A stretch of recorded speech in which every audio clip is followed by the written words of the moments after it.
So we're gonna make this a drill. He's next to me, Dave.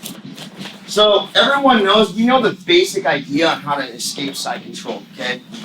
But I think from all my past experiences when I was a white belt, blue belt, whatever, we would always start here. And this is like DEFCON red, all right?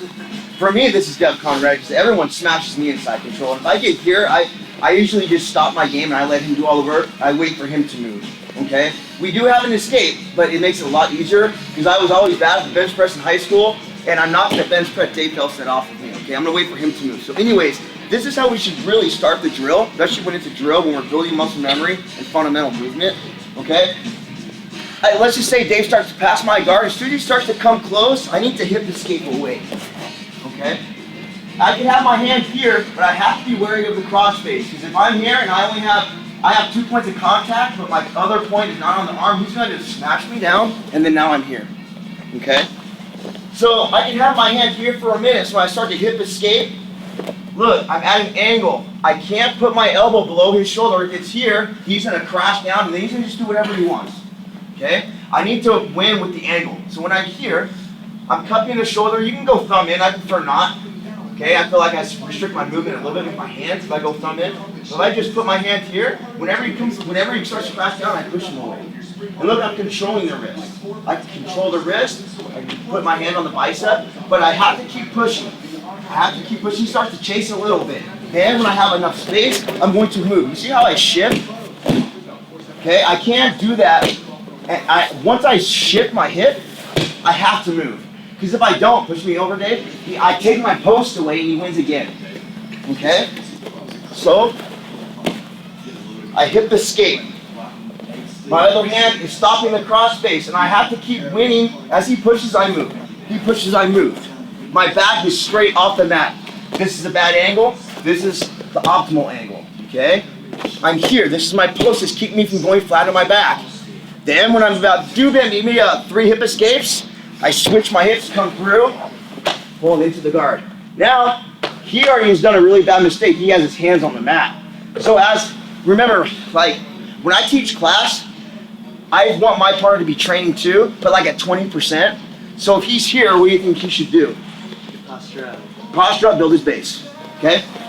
If you guys are finished a drill like this, I mean, it's your jiu-jitsu, you're just gonna build really bad habit, you're gonna get tapped all the time, okay? I guess sometimes it takes getting tapped to realize your mistake, so that's okay. It's not a big deal. I'd rather have you learn now than when a brown belt you're still put your hands on the mat and you don't do anything. So again, we're just gonna each do about a couple rounds, 2 minutes apiece. So once I do this, go ahead, Dave. I'm here. My partner doesn't be smashing me down. He puts a little bit, just enough. Close my guard, then I go to the other side. He starts to go. Close my guard, he builds his base. Super, super simple. Okay? So I'm gonna give you guys some options when recovering the guard. There's so many options, but don't go like off into like the netherworld of all these options. But look, when I hip escape, I come through and I just spin. There's some people that like to put on the hip. They have their grips and they come in. Totally legit. Look, I have open guard, but closed guard.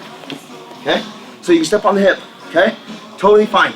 As long as you're doing the fundamental principles of hipping escape, 2 points of contact, my back is off the mat. Those are the things you need to remember. If you remember those and do them, you're gonna be great, okay? So now I'm gonna have a let's be real moment. I don't really do this escape a lot. This one where I'm here. Being a smaller guy, everyone beats me. So that's where I go to kind of like possum guard, where our possum defense, I'm just here and I wait for him to move. But the move that I've been learning a lot, if y'all don't know, I'm like a Marcelo Garcia freak. It's the only guy I watch, and I use his moves, like I play his game because his game suits me. So I'm gonna show you what I've been doing a lot in sparring. I think it works. So you can drill it. If you like it, cool. If you don't, discard it. No big deal, okay? So instead of when Dave starts to crash down, it's really kind of the same drill, but we're going to go for one. So I need to beat him, okay? So instead of doing this, I'm doing the same fundamental movement, right? I get off my back by hip escaping away. Now, here's the difference. Everything is the same, just more in reverse. So when Dave starts to crash down, hip escape.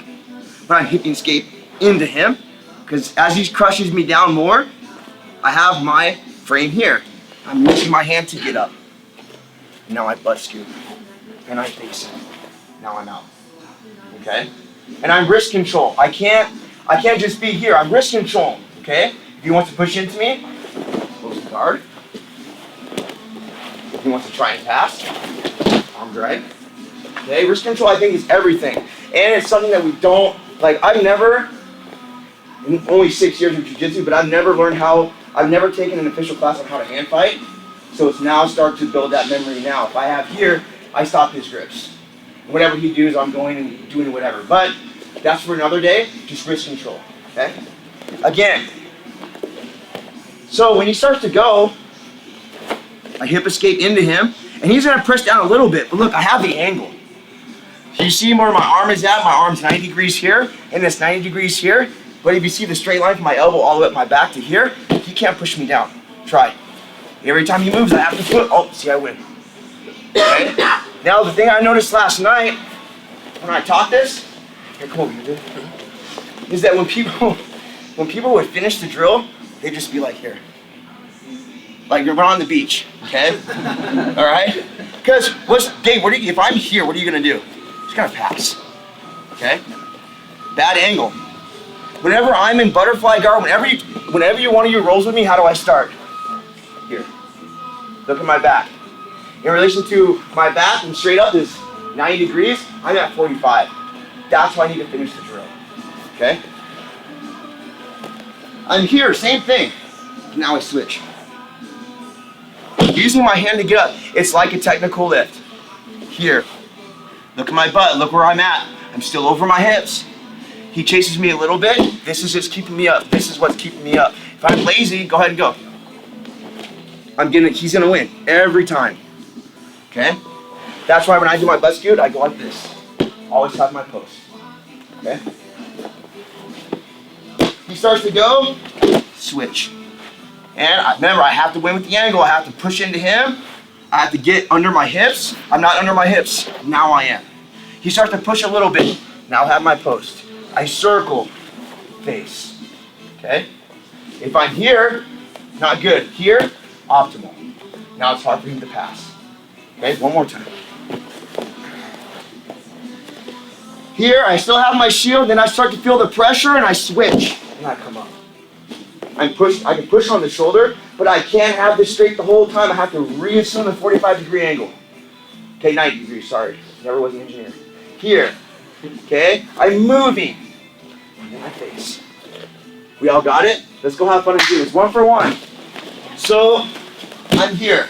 Headlock, everything. I've totally lost. I've lost. He beat my timing. Now I have to start here. Not a big deal, okay? Look, my hands are in the same places they always should be. They should never be here. They should never be here. I should never be hugging from the bottom, okay? Never. Because if I'm here, I think Dave Felsa is going to run his knee up into my shoulder, and he's just going to do whatever he wants. He's going to key lock me. I'm going to tap here in sparring anyway, so my shoulder sucks, okay? I'm going to tap here every time. So look, if I'm here, go ahead. I'm fine. It's like this position totally sucks. It's misery. It's purgatory, but I'm not going to let it. I'm just going to relax, and I'm going to wait for him to move. But if I want to be proactive, it's fine. Another tip. Okay, see how my forearm is along his belt. I see, so this happened to me when I was a blue belt, new blue belt. I put my hand here, and I was with a pro belt, and he turned his hip, and I thought he broke my wrist. So, heads up, I want to have a good frame by just running my forearm along his hip, and it's going to keep me from him closing the distance, okay? So now what I'm going to do, I'm going to make use of my forearm, because this is not comfortable for Dave, okay? If he starts to increase the pressure and shoulder pressure, I'm going to push him away. But I don't want to push him up. I want to push him more that way. And I don't want to use my wrist. I want to use the longer part of my forearm. I'm going to push this way. And you see how I have a gap here? Okay? So I have my arm here. Because I assume he's going to have a good grip, but I can still, even if he doesn't break the grip, I can still change the angle. Now I come under. Okay? And I can feel his grip start to break, so this is great. So I'm here. I push him toward my hips, not up. I push him toward my hips. I see the gap. Now, I come under, and I start to push his shoulder. Now, what I think Dave is going to want to do, he's going to want to reassume the headlock. So when he starts to come back down, I rotate my hand, I push. Okay? I have 2 hands on the tricep, But I need to keep one on the, look, I'm not grabbing the gi. Okay, I don't want to pinch my partner. I don't think this is too much play. If I have the C clamp, it's really hard. Try turn back in, Dave. Really, really hard. Especially I have near the shoulder, hard. Same move. Remember, I'm going slow. I would never want to stay here. If I stay here when I do this move, Dave's going to circle over my head. No, circle over my head with your hips. Over. Yes. And you keep going. Circle all the way, all the way, all the way. Oh, toast. Okay? So I'm just showing this for demonstration only. So when he comes over here, hand here, hip escape. Same movement. Dave has two options. I assume that Dave, since he's really smart and he's a brown belt, he's going to try to turn back into me. Go ahead. Same game. But sometimes guys will stay here and they're like, I don't know what to do. I'm just going to technical lift, go right to the back. Okay? So you have two options. If your partner doesn't turn into you, perfectly fine. Here. But I assume that we're all smart. We don't want to give our back.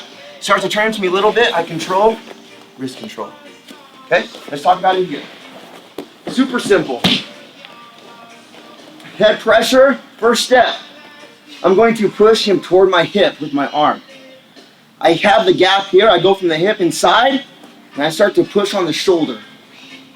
He's going to try to reassume the headlock. I redirect. Get my hips out. He starts to come back into me slow. Wrist control. This is only like 3 steps, okay? But the biggest thing I have to emphasize is this. Here. Push. Under. As he starts to redirect to the headlock, I push. As soon as I start to go, I need to get my hips out. I'm here. I have this angle again. He's really hard for him to push back. So when I'm ready to turn, I let go. Now he turns. My face. So, a lot of people are concerned, well, not a lot, well, me and John had a conversation, if when I get to here, what about my back? I'm no danger to my back taken. If I can keep my hand on the tricep, well, even when I'm here, I have the angle. He can't turn into me. I control what he does here, okay? I can even just technical lift and then go, okay? But this is just drilling, so I assume, in sparring for me, it all depends on what he's going to do. But my back is really in no danger here, okay? I keep my hands here, okay? I have to hip escape, okay? And I have to come up, okay? This is what's keeping him from turning back into me. I really control what he does, okay? But if he's super strong, maybe he will probably turn back in. That's fine. I'm already here. I'm winning, okay? That's about it. So just remember that tricep, the control is pretty much what makes the move. Okay, when I'm here, when Dave has a headlock, his arm's at 90 degrees too, okay? My arm's at 90 degrees, all angles here. Look, if I push up, his arm doesn't really change, right? Me and Tam were talking about this, and I still see people doing it because it's totally fine. This is normal because if I push up, I'm going to start to do the normal fundamental hip escape, okay? But look, his arm doesn't change, so I think he still has a lot of leverage here. I have to work harder, but look, when I'm here and I push straight, watch him have to do his arm. It elongates. Hence why I can come into here and start to push and do my move. Okay? So we're fundamentally going to do the same move, but the situation is going to change. And this is where I usually do it. I don't try to muscle here and try to do all this, but this is just a move. Like I said, I usually wait for the guy to attack my arm. So he's going to start to do a key lock. That's what I assume he's going to start to do. Yeah. So you see here? He starts to go. Now he can't. Same thing. Same thing. Because I think most of the guys, unless it's Professor Brian or Professor Casey, always try to armbar me from side control. But I think everyone else tries key lock. And everyone knows how bad my shoulder is. If Dave pushes here and gets to the front, I tap. Okay? So when I'm here, I assume that I think the average jiu-jitsu guy is probably going to try the key lock, especially on a smaller guy. Look, it's fine. Not anymore. And same move. Okay? Turns back into me. Same thing. Okay, now you have submission defense and same thing, same move. Everything remains the same, but I'm going to bide my time a little bit, and if he starts to move his arm over, he starts to go. I'm going to turn face. Oh, Dave's going to need back. Almost. Okay, I almost caught him sleeping. Almost caught him snoozing. Okay? Now I don't have to do much. I just have to get the timing down. Okay? So it's right when his arm comes over my face and he touches. Also, another key tip, I don't want to leave my arm extended because he might go to a straight arm bar. Okay? So think about this. Yeah, and you. So look, when he starts to go for my arm, remember I need to keep my arm tight. He starts to go, look, now he can't. Okay? Now I do have my arm trapped, if I hip escape a little bit, and I can get my arm out. Okay? So instead of playing with fire and keeping your arm here, I don't want to do that, especially if someone's stronger. They have a lot of leverage here. It's going to be really hard for me to push this arm off, because then look what he's going to do. If he's really good, he's going to chase it and straight arm bar me, and I'm going to tap. Okay? But if I keep my arm tight, like a side bend, then I'm going to be able to assume my escape.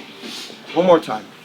Here, my arm should, in side control is a fundamental technique. My arm should always be tight. And if they start to attack, they should always be tight. You got to make them work for it. Because I think what a lot of people do, when they start to go here, they get left, and I'll just tap me, dude. Start again. Because then when we start again, I won't be in side control. So when I'm here, I do too sometimes. So look, when I'm here, when he starts to go, my arm is tight. Go, push. Now my arm is, he can't attack it now. I just have to do a hip escape. Now I come up. And then I turn the base. Again. Okay? If you catch your partner sleeping, take his back. If he doesn't turn, you take his back. Okay? If you need to see it again, are we good? This takes a lot of partner. Partner has to kind of push on the key lock, but you have to keep the arm in and the same fundamental movement. Okay, let's go.